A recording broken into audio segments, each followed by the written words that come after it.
Mr. Roberti. The brownfield situation is really tough.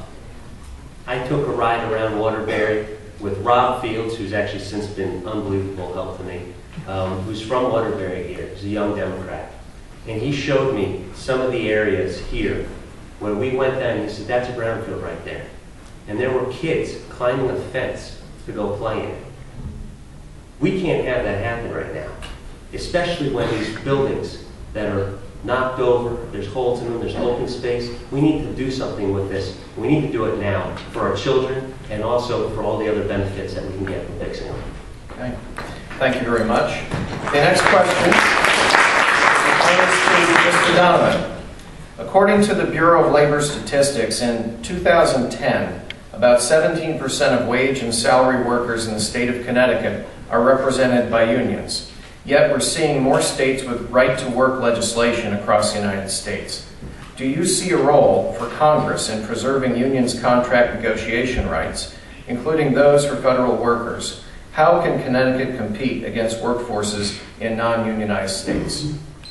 Well, it's interesting. This afternoon I was at a hearing at the General Assembly to raise the minimum wage. These are the lowest wage earners in our state at $8.25 an hour. When you work 40 hours a week, that's $17,000 a year. That's not enough to live in Connecticut. We need to raise the standard of living for workers in our community. That means decent wages. That means good health care. That means pensions. Ability to take care of your kids.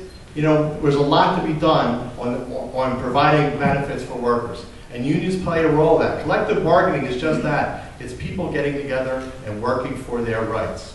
And when we see businesses cutting health care for people across the country, you know what that means? That means we as taxpayers have to pick up the cost. Walmart, one of the richest companies in the nation, doesn't pay its part-time workers for their health care. And in some cases, they used to have them sign up for the state Husky program when they applied for work. We need to stand up for that and say, you know what, in our community, we respect each other. And we say to businesses, we will be your best friend. But that means you have a social contract with the people in our community, pay them a decent wage, make sure they have health care, and help make our community strong. Thank you.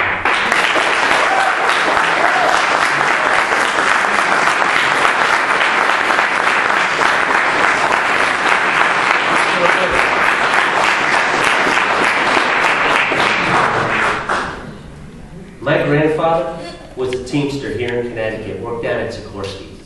My mother was a public school teacher. I come from a family of hardworking men and women who are all members of unions.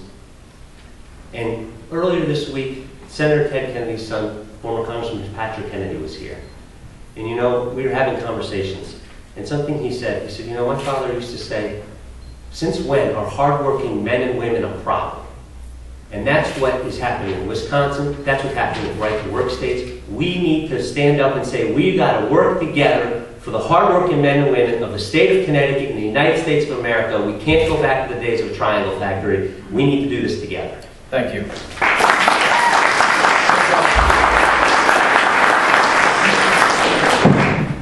We are never going to get ahead as a country if we start attacking working people. I mean, what's at stake in this election is the future of the middle class. And that's what we're seeing playing out in Wisconsin. And if we get involved in a race to the bottom, you know what? Next thing we know, we're going to look like those Apple workers in China. There is a reason we have unions in this country. And they have helped establish good wages, safe working conditions, and things that too often we tend to take for granted, assume, oh, that's the way it always was. Well, it wasn't. And this is fundamental in America, and we need to defend it. Thank you. I want to talk about transportation issues, and this one is going to be led by Mr. Roberti. The question is this: transportation is important for economic growth here in the 5th District, but there are challenges. Look about a mile from here, and you can see the degrading of routes 8 and the I-84 interchange, not too far away. What would you do to advocate and facilitate improvements in transportation and expansion of critical infrastructure? First and foremost, we need to get the transportation reauthorization up and going. It's been sitting around for far too long. We need to invest in our infrastructure, because everyone here in Waterbury does know, as you pointed out, 84, there's major problems. Our roads, our bridges, our tunnels, our train systems. You can come catch a train to Waterbury every now and then. You can't go much further north than that. We need to invest in our infrastructure, not just because we don't want to defer the maintenance and we want to make transportation quicker and easier, which helps grow economies, but because every dollar of investment in infrastructure comes back to us in $1.44. That's according to Moody's Analytics. That's extremely important. Also, it's going to create jobs. We'll put people back to work building things, which is what we did when we were in the Great Depression. Back when FDR came around, he said, we're going to build ourselves out of this. And that's what we did. Now, the transportation of the future, it's going to be passenger rail, high-speed rail, fixing our bridges and tunnels, and helping make everything just all the more better. We also need to focus not just on our transportation with our infrastructure, but we also need to focus on our school systems as well. More investments that we need to make sure that everything we're doing is putting people back to work, making for a brighter future tomorrow, and making sure that we can grow our economies. We have to do it. Thank you very much, Ms. Estes.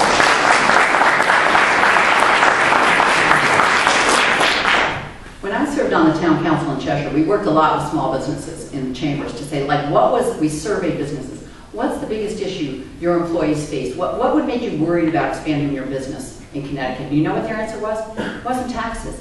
It was transportation.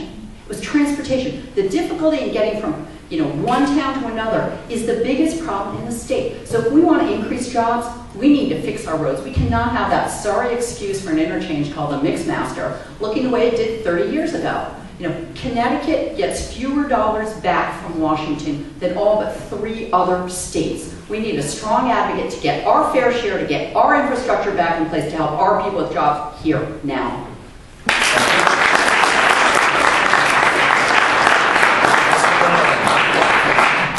I've worked on mass transit for many years, and I was able to work with our congressional delegation and various governors to obtain dollars for a New Haven-Springfield rail line. Over $400 million that is going to transform our state. That's going to have commuter rail between New Haven and Springfield with bus services to the airport, really open up that area. This is one example. It's going to excite our state, and we're going to look at all the infrastructure of rail throughout our state and really cause a revolution in mass transit.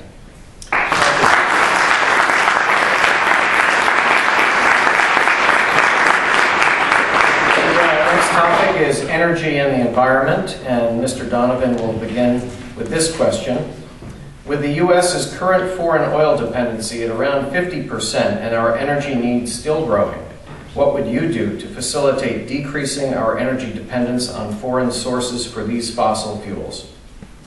Well, I was checking on the status of our oil. Actually, the United States has a good supply of oil. In the foreign areas, the Iran area is more towards Europe, but we have a good supply, and not only that, our use is down. But we need to get off the oil habit, and certainly conservation is one way to help. Also looking at wind and solar or other ways that we can invest. We set aside funds at the General Assembly to enable these alternative energy groups to put together plans and actually start plans to create alternative energy. Connecticut has fuel cell technology working with United Technologies to create an alternative using hydrogen to create energy as well. We can have these fuel cells set up throughout the state that can serve energy. There are alternatives to energy that we can invest. And also some of the basics. I paid $75 and some workers came from the utility companies. They went through my house. They found all the drafts. They put up things to block the drafts. And the savings in my home alone were amazing. My wife said, "Did you turn the heat up?" No, I didn't. We stopped the drafts. We saved energy. Conservation is one way that we can save as well energy.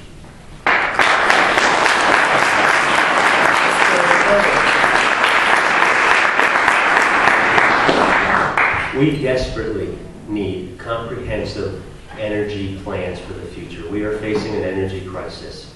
And it's going to mean maximizing the fossil fuels we do use now so you get more per gallon. But more importantly, it means finding those extra sources. What is the alternative energy things we can do? It means fuel cell technology, geothermal technology, putting research and development funding to find out what the newest energy is going to be for the future. And beyond that, the last thing we need to make sure we do is we absolutely have to make sure that we're getting everything we can get out of the energy that we have. And that means reinvesting in our national energy grid. We're wasting tons of energy on it. It's another big infrastructure thing that we can do and must do. Thank you very much. Ms. Estes. I don't think there's anything more important to our national security, not just our economic and environmental security, than getting energy policy right. And frankly, for 40 years we haven't. I'm old enough to remember those gas lines in the 70s. And we have an abusive relationship with Middle East oil. And we have lost way too many young men and women and spent trillions of dollars out of our pocketbooks to go to the Middle East to use that money to hate us. It has got to stop. It's got to stop now. We need to invest in research and development, alternative energies, but we need to make a commitment to get out of dependence on Middle East oil. It is way too costly and it is wrong. Thank you very much.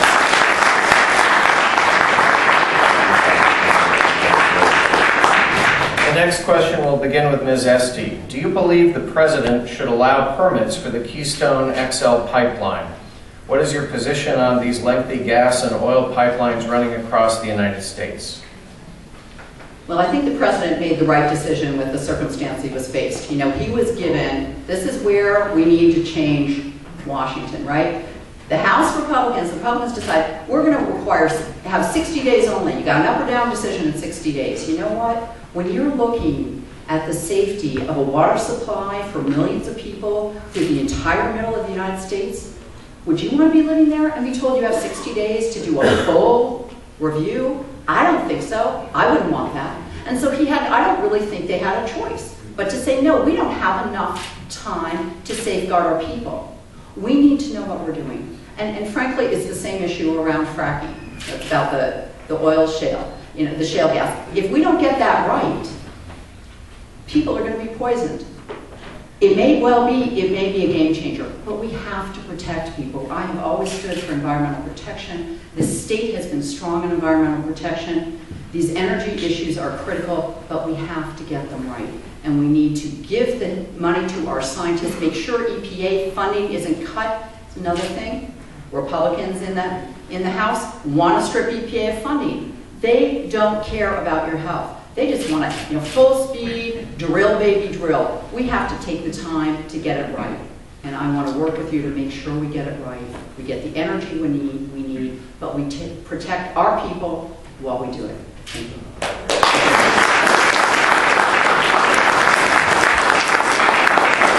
Mr. Donovan. The President did the right thing by not bowing to pressure from the Republicans who said, we will not do unemployment, we will not do the tax breaks, unless you agree to this plan without full study of the environmental impact. He did the right thing. He called their bluff. They faded. If the Republicans are serious about jobs and creating jobs, why don't we build some more schools? Why don't we fix our bridges? Why don't we fix the highways? Why don't we invest in mass transit? They will create jobs without causing environmental problems.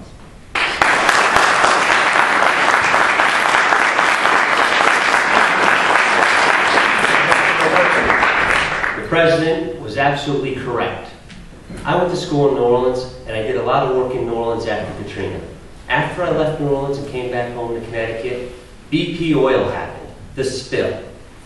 Gallons and gallons of oil flooding the Gulf, destroying the commerce of the entire area, shutting down the Mississippi, shutting down fishing boats. We can't let that happen. Could you imagine what would happen if a pipeline exploded all up and down our country and gushes of oil just came out, contaminated our water, contaminated our environment, and hurt our children? We can't do it, especially with the EPA under the threats that it's been under. Okay, thank you.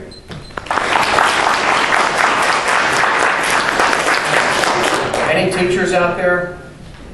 There might be a few, I think, because we're going to talk about education. And the question on that is, as tuition costs for students rise and the federally subsidized Stafford Loan Program is coming to an end. What steps would you take to combat rising tuition costs and the decrease in available funds for college students? And we'll begin with Mr. Roberti. We need to make sure that college stays affordable for students. I was very lucky. I went to college on Stafford loans. We also need to make sure that their debt doesn't pile up afterwards, that they're paying it off well beyond the 10 years that it should take to pay off. And what is happening right now? University prices are getting out of control. Someone wants to go to a liberal arts college, $40,000, $50,000 a year. We need to get educators in a room, get people who work with the university's room, and say, this is completely nuts. Costs are skyrocketing. We want to give the loans. We need to increase loans, actually, quite frankly. We need to make sure that every student that wants to go, whether it be a four-year college or a vocational school or some other type of school in between, has the opportunity to do that. It's fundamentally important if we're going to grow as a country. Because right now, the witness is put on by the Young Democrats. Well, if you're a Young Democrat with a college education right now, you have a much higher percentage of having work in this tough times right now than if you're someone who only has a high school degree. But we need to make sure that we have college open to everyone that wants an opportunity to go there. And we're not going to do it if we let colleges continue to inflate costs. When I went to school, it was half what it costs today. It's absolutely unbelievable. And it's something that's going to take working at the local level with colleges. It's going to take working at the federal level. And we have to do it together. And we have to do it for our students and for our future workforce. Thank you very much.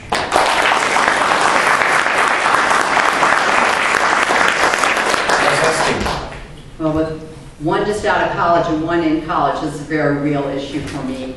We cannot have the situation continue the way it is now.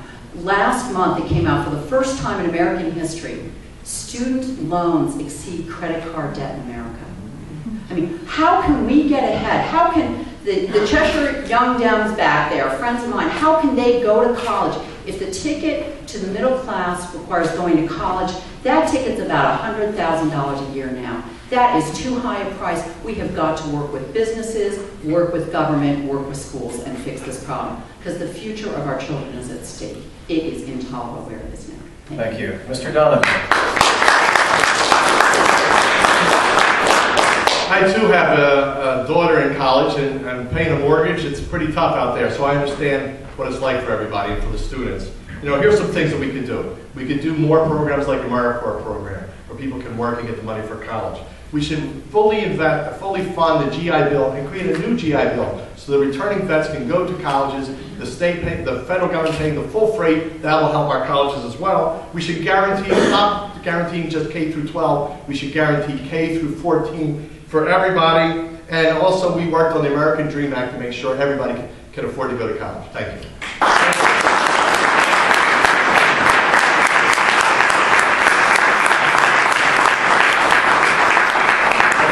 Question is to Mr. Donovan. How would you push for employment opportunities for young college graduates?